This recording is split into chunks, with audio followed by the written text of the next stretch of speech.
Fa nantazomo mafy anao nalala fa tsy maintsy andeha izy nalono ny afy zay natsangana tsy maintsy arodany tsy nanirazany ratsy anao nomenao fitiavana be izy na tianao atsampeny aminazy ny fonao torovany mbola de atoky azy anao nefa tsy navoky azy anao ka lazany daty mpapetrano afizy azonony ana de mba apody azy anao mbola manofy azy anao hoe ho anilanao ny apitso amlera za ifoazana fanofy anare izy ko mpandalo alevasle ira ozy ratoy anao matsiaro kataranareo zay miarahanareo zay rehetra nomenao anazy fonisy kombola teo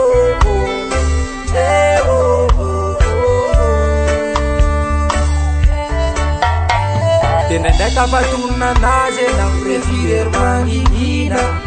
da tsiary vo mafy fa nataony fandalovana ka tafatombona ho azy anao tomany teo ampandrina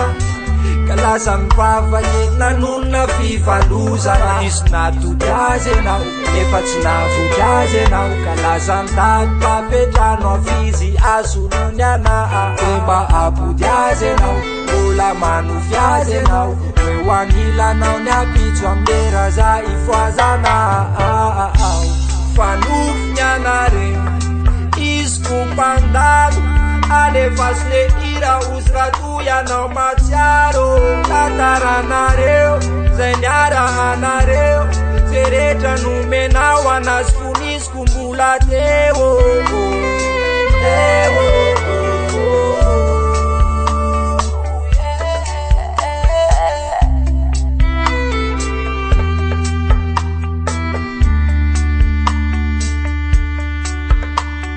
fa nantazomo mafy azy anao nalala fa tsy maintsy andeha izy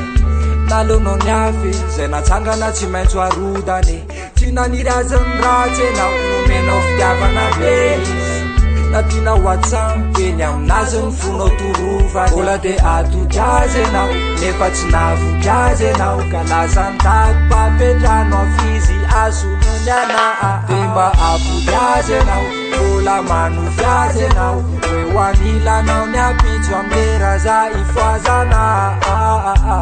fanofy ny anareo izy ko mpandalo alevasle ira ozy ratoy anao matsiaro kataranareo zay niarahanareo zay rehetra nomenao anazy fonisy kombola teo